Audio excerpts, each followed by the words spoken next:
Glorificado seja o nome do Senhor nosso Deus. Você está no canal Rascunho da EBD, eu sou o pastor Edivaldo Pereira.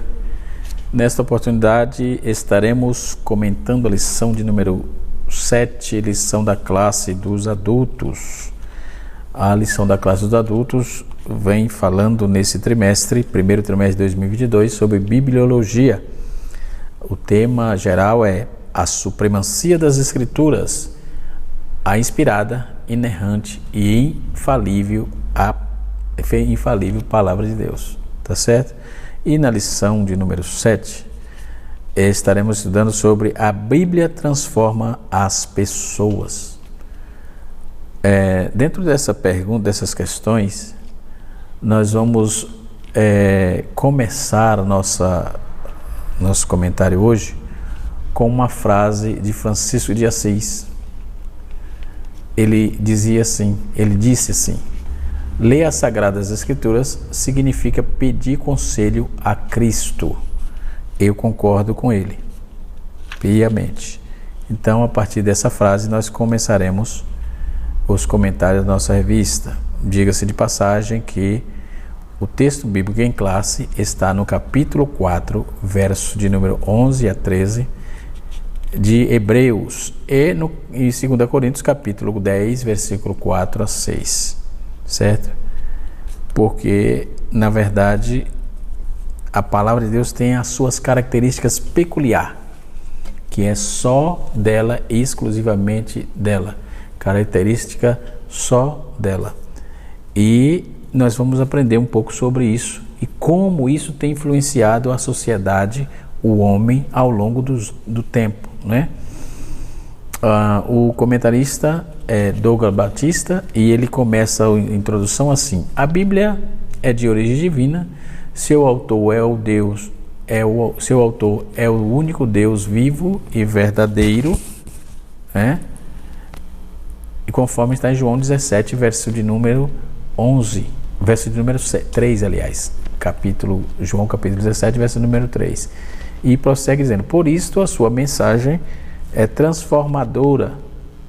A sua mensagem transforma o nosso entendimento, ou seja, ela faz compreender a boa e agradável e perfeita vontade de Deus. Ela nos faz entender isso.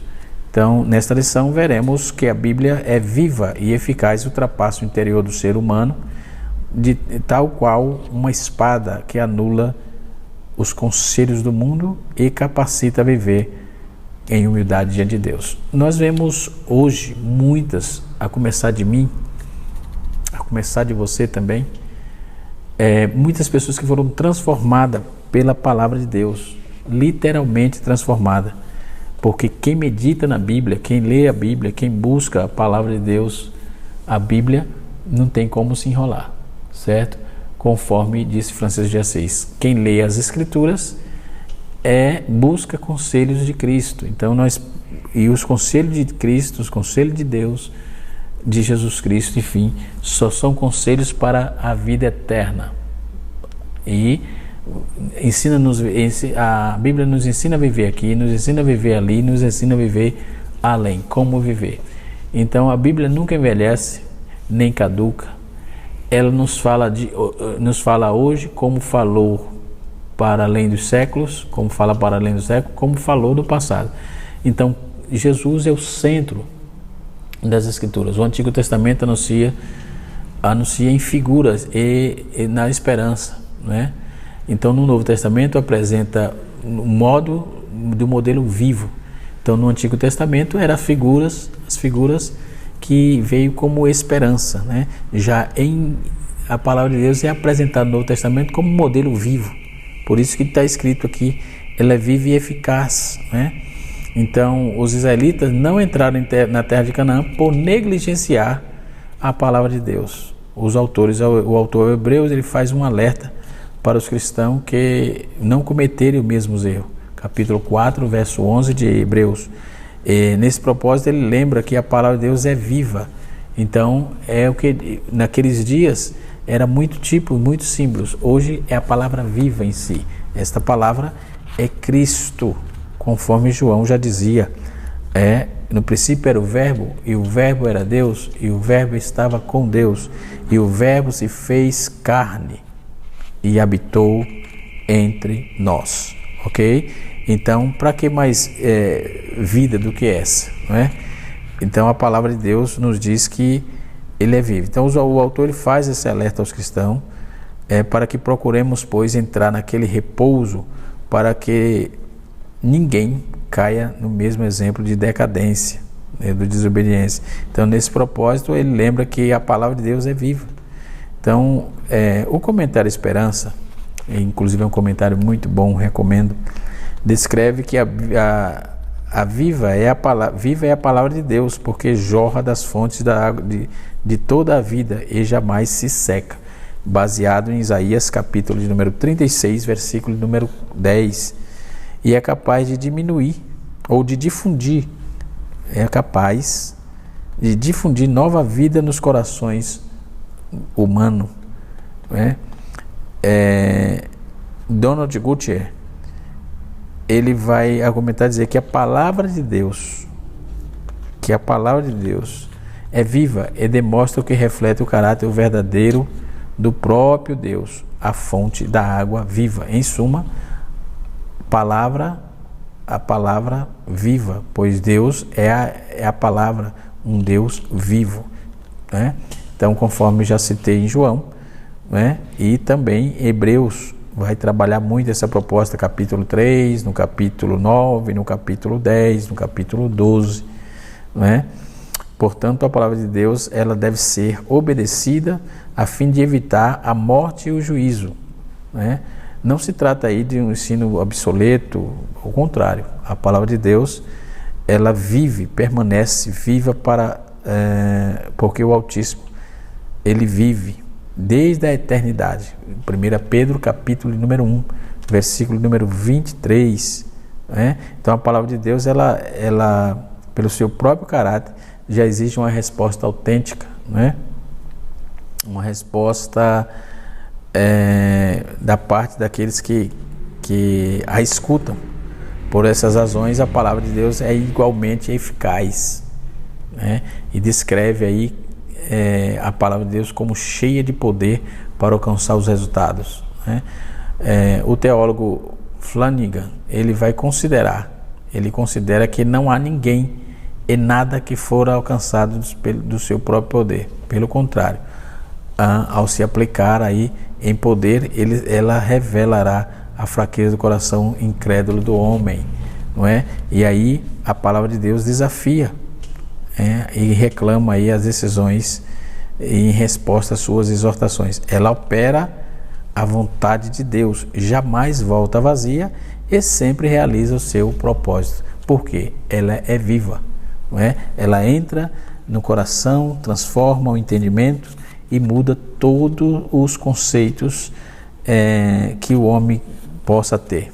Isaías capítulo 55, versículo número 11. Então a palavra, além disso, a palavra de Deus, ela é espada penetrante, ela penetra até a divisão da alma. Então a palavra de Deus é penetrante, não é? Quando vamos ver o texto sagrado, está aqui na nossa revista, ela é mais penetrante do que qualquer espada de 2 gumes, não é? Então observemos que ela penetra, ela encontra espaço, ela vai procurando espaço para transformar o homem, não é? Então devemos compreender a palavra escrita, a palavra de Deus, que a Bíblia é a palavra escrita de Deus para os homens. Logo ela apresenta 2 faces, a divina e a humana, né? Logo, para interpretar é necessário o reconhecimento de sua face humana. Depois, para compreender a sua mensagem, a mensagem é divina. Então nós vamos entender isso aí, que nas Sagradas Escrituras encontramos forças e ensinamentos para as diversas áreas na vida, né? Por exemplo, o conselho de Deus, né? Deus nos dá conselho para quem está perdendo a esperança. Romanos capítulo de número 12, versículo 12 a 16, Salmos 125, versículo 6, Salmo 55, versículo 5. Para quem tem remorso, o remorso corrói não é? Filipenses 3, 13 a 14, que está passando por humilhações. Eclesiastes capítulo 2, verso de número 2 e 4, para quem está passando por humilhações, em 1 Pedro capítulo 5, versículo 5 ao versículo 6, que se sente abatido pelos inimigos, né? Em Mateus capítulo 5, versículo 38, 39 e 34, versículo 6 e verso 14, capítulo 6, verso 14 de Mateus. Vamos ver também aqueles que precisam de perdão, de perdoar alguém, ou precisa tanto dar o perdão a alguém como pedir perdão, não é?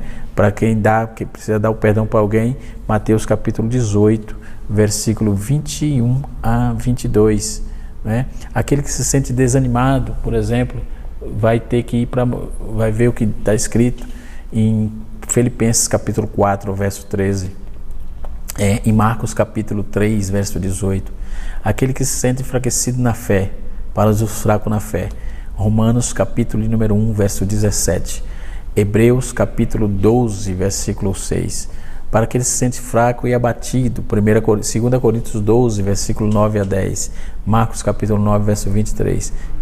Então podemos notar que a Bíblia tem para todos e todos, qualquer problema que surgirem, a Bíblia tem a resposta, é uma palavra que penetra nos nossos corações, ok? E assim sucessivamente. Então, ela implica dizer que a raça humana será julgada pela autoridade da palavra de Deus. Então, quando vamos para a igreja de Pérgamo, vamos ver que o Senhor ordenou o arrependimento sob pena de juízo pela espada da boca de Deus, né? Conforme está escrito em Apocalipse, capítulo de número 16, capítulo 2, verso 16. Então, para aquele que está passando um momento de dúvidas, por exemplo, com a incerteza, você vai ler em João capítulo 11, verso 40, Salmos 16, verso 3, Salmo 36, verso 3 a 7, né? Aquele que está aflito, por exemplo, vai ter que ir para Mateus capítulo 11, verso 28, 30, né? Que passa por grande sofrimento, Lucas capítulo número 9, verso 23, que passa Romanos capítulo 8, verso de número 18, que permite que a raiva invada o seu coração, né? Você precisa cuidar disso, lendo Tiago capítulo 1, versículo 19 a 20, Romanos 12, versículo 14 e Efésios capítulo número 4, versículo de número 26, né? Então, não se deixar dominar pelo medo. Lucas capítulo 8, versículo 14, Romanos 8, 31, Salmos 26, versículo número 1, que se sente sufocado pela preocupação da vida e tal. Então, a luta contra a tentação e etc. Romanos capítulo, 1 Coríntios capítulo número 10, versículo 13, que se sente provado em sua fé, Tiago 1, 12, 1 Pedro 4, 12, e assim sucessivamente. Que está triste, levanta a cabeça, Filemão capítulo 4, verso 4, Filemão capítulo 4, verso 4, e assim sucessivamente. E temos que ter o coração agradecido. Então, os conselhos da Bíblia, eles são sempre atuais, sempre atual. Nunca é um conselho teve para o passado, tem para o presente e terá conselho para o futuro, porque Deus, ele acompanha os nossos passos, ele sabe quem somos, né? Então, a palavra de Deus, ela é apta para discernir. Então, a mensagem bíblica também é apta para discernir os pensamentos e intenções do coração. Então, o termo grego aqui para coração é cardia, que é traduzido como coração, é usado figuradamente para se referir às fontes ocultas da vida pessoal. Em seu significado, por exemplo, moral, inclui a emoção, a razão, a vontade, né? Então, no livro aos Hebreus, o termo é aplicado tanto no sentido negativo como no positivo. Negativamente, o coração pode ser endurecido, não é? Pode errar ou desviar, não é? Tudo isso em Hebreus 3, verso 8 a 15, Hebreus 4, 7, Hebreus 3, 10, aliás. O coração pode ser também mau ou infiel. Positivamente, isso de forma negativa. Positivamente, o coração, a lei de Deus pode ser escrita no coração, o coração pode ser purificado da má consciência, ainda o coração pode ser fortalecido pela graça, não é? O comentarista Flanagan, ele vai elucidar que o texto em questão, a palavra de Deus, tem habilidade para julgar todo o movimento e sentimento do coração, certo? Então, esta é a palavra de Deus, esta é a Bíblia. Então, ela pode julgar nossos pensamentos antes deles se tornarem palavras, as nossas intenções antes deles se tornarem ações. Ele pode julgar nossos pensamentos antes de se tornar palavras e as nossas ações antes de se tornar nossos pensamentos, né? Antes de tornar nossas ações. Intenções pode gerar ação, pensamento pode gerar sentimento. Então a palavra de Deus, ela vai lá e pode intervir nisso, e assim sucessivamente. Então, declaração de Hebreus, né? Simon Kistemaker, ele vai trabalhar muito bem essa proposta. Ele vai dizer: de nada permanece intocável pela Escritura, pois ela se dirige a todos os aspectos da vida do homem. Simon Kistemaker, no seu comentário, ele vai fazer essa afirmação: todos os recessos do corpo e da alma, incluindo pensamentos e atitude, enfrentando o corte afiado da espada provisória, divisória de Deus, a espada divisória, temos que enfrentar. E Deus só muda isso, só muda o homem quando essas coisas acontecem no coração do homem, essa penetração, esse corte, essa ação da palavra no coração do homem. É a espada afiada, né? Ela é apta para discernir, né, a palavra de Deus. Então a palavra de Deus, ela trabalha dentro dos conceitos, anulando todo o conselho mundano, né, conforme está escrito no segundo tópico da nossa lição aqui. O primeiro tópico fala a palavra de Deus é viva.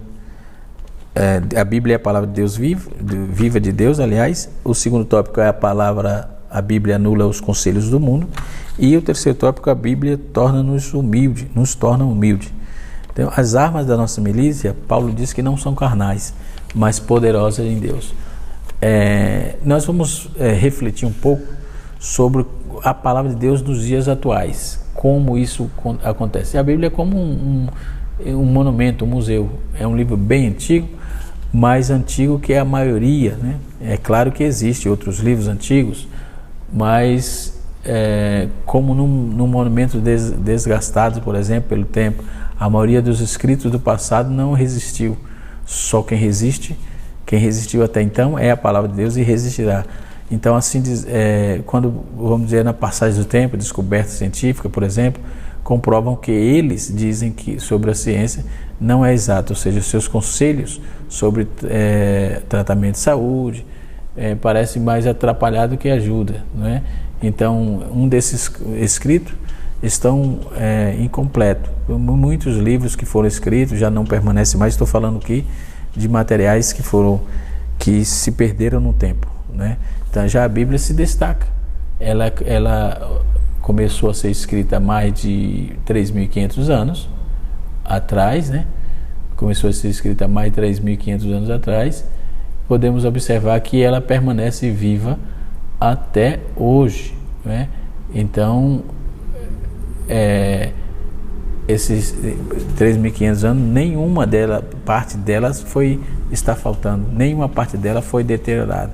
Então, além dela ser o conselho de Deus para o mundo, tenha convicção que não falta nada para a salvação do homem.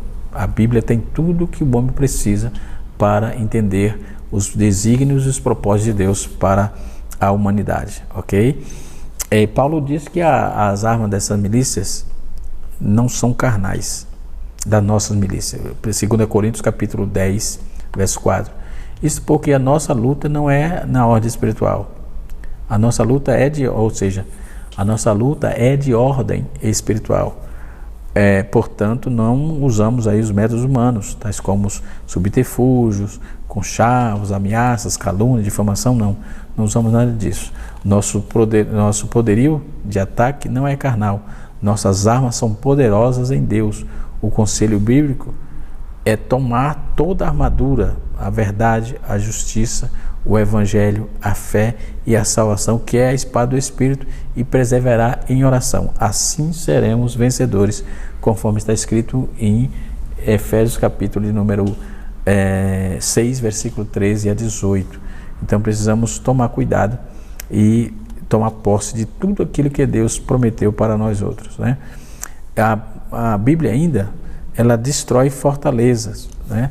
A Bíblia, ela destrói fortalezas. A Bíblia afirma que o mundo jaz no maligno. Então o líder das forças do mal é o diabo, conforme Pedro capítulo 5, versículo de número 1 Pedro 5, 8.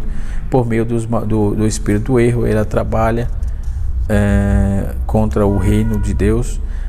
Para tantos, ele se opõe aí ao desrespeito à vida, à corrupção, à imoralidade, dentre os outros males, né? Contudo, o poder de Deus é capaz de destruir todas as fortalezas do diabo. A palavra de Deus anula o mal com a graça e poder, e liberta das prisões espirituais. Então, tudo isso por meio da palavra de Deus, ok? A Bíblia sofreu vários ataques, não foram poucos, foi queimada, proibida, desprezada, mas os ensinos existem até hoje e resistirá. Longe de ficar ultrapassada com o avanço do conhecimento e o avanço tecnológico, né? Longe disso, mas a Bíblia diz que a própria palavra diz que ela será, que o teor é espiritual, o teor de Deus para falar com o homem é espiritual, né? Então ela não fica ultrapassada, né? O que ela diz mostra a incrível sabedoria de Deus, totalmente fora dos nossos conhecimentos humanos, não é? Então precisamos amar, ler, meditar, crer e obedecer a palavra. Crer e obedecer a palavra, né? No terceiro subtópico diz assim: a destruição dos falsos argumentos. Nós vamos ouvir comentários de vários documentos, vários argumentos totalmente mundanos, mentirosos, levianos, com respeito à Bíblia, a palavra de Deus. Só que isso cai por terra, porque toda a Escritura diz que o poder de Deus destrói os conselhos. 2 Coríntios capítulo 10, verso 15. Então a Bíblia na versão Almeida atualizada, né, ou seja, NAA, ela traduz o raciocínio falacioso, que são premissas das falsas usadas para afastar. São premissas falsas usadas para afastar as pessoas da verdade. Então, dentro desse contexto todo, ela se aplica à ideologia anticristã. Então a Bíblia vai destruindo essa ideologia anticristã. E nos dias atuais, como foi no passado, assim também agora, nós vemos aí e estamos sofrendo ataques e coisas assim, mas a Bíblia não se desatualiza nunca, jamais ela será desatualizada. Deus conhece tudo, sabe tudo, está vendo tudo, por isso que ela é a palavra de Deus, ok?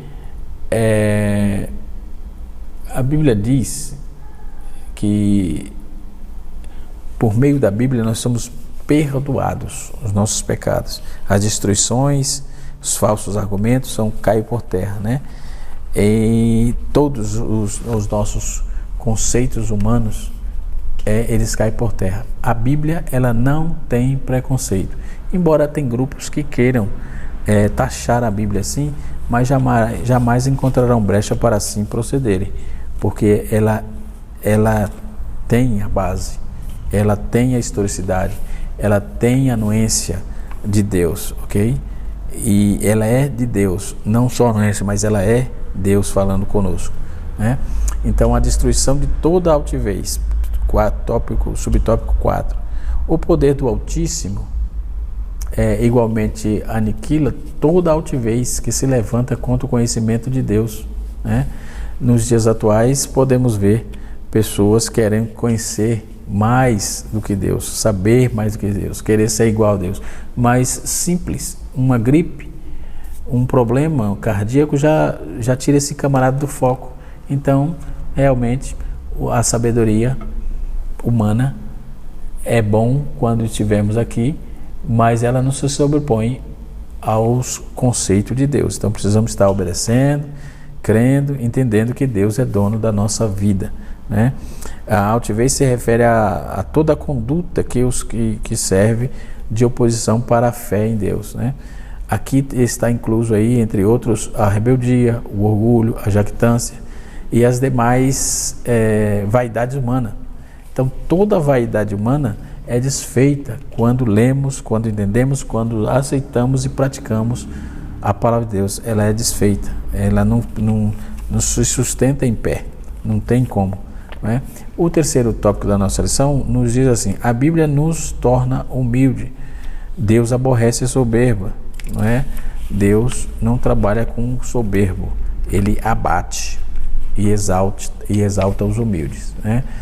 Deus fez de um só homem todas as nações dos homens, ou seja, para morarem na face da terra, Atos capítulo 17. Então Deus não é parcial, mas em toda a nação ele aceita aquele que teme e faz o que é reto, né? Faz o que é reto ao seu nome e glorifica o seu nome. Então, quando vamos para a palavra de Deus, sujeitai-vos, pois, a Deus, ainda humilhai-vos perante o Senhor.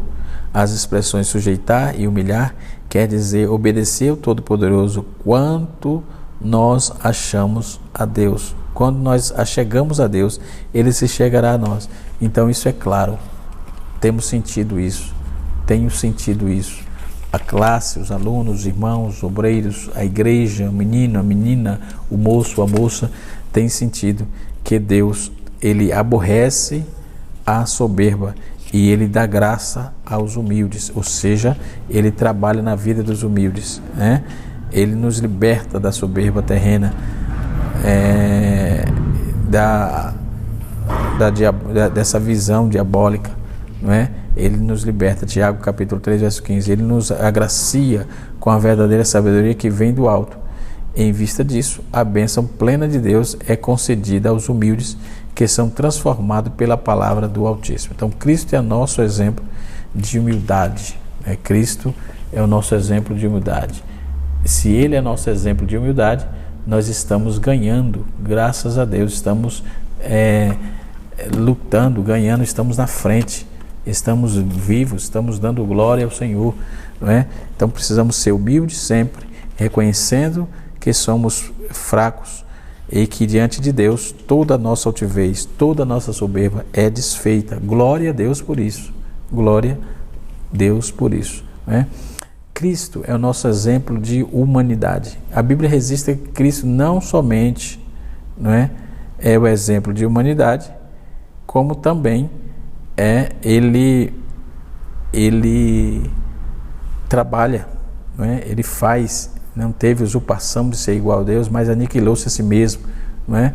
Isso é a kenose, ele esvaziou-se a si mesmo, ele deixou a sua glória, humilhou-se para se submeter à vontade do Pai e foi para obedecer até a morte e morte de cruz. Então, como o homem quer ser soberbo, sendo que o próprio Cristo, ele se submeteu à vontade de Deus? De que forma que o homem pode e quer ser soberbo? Vai ganhar o que com isso? Absolutamente nada. Então, dentro dessa visão bíblico-teológica, nós podemos entender e vamos entender que a palavra de Deus, ela transforma as pessoas, independente de quem seja. Não há pecado que Deus perdoe, não há libertação que Ele não possa fazer. Deus, Ele é dono do homem, Ele faz com o homem o que Ele quiser fazer. E ponto, não tem muito o que o homem fazer. Deus, Ele trabalha, Ele humilha aquele que é soberbo, né? E Ele exalta aquele que é humilde. Ou seja, Ele abençoa aquele que é humilde. Ele agraceia aquele que é humilde, né?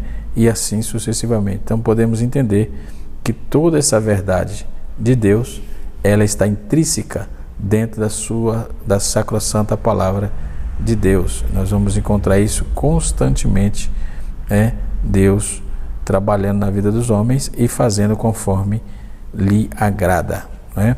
Cristo é o nosso exemplo de humildade, conforme eu já disse. E finalizando aqui, a humildade é uma virtude.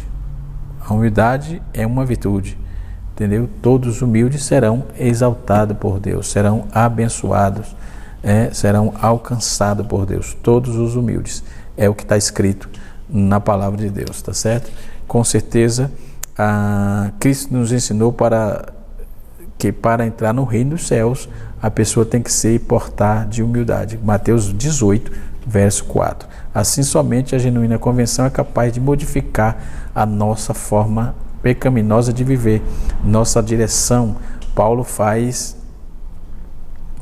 um apelo para que os salvos andem como um digno de vocação, da vocação em que foste chamado. E enfatiza a necessidade da prática da humildade. Ser humilde significa comportar-se com modéstia e conhecer as próprias fraquezas.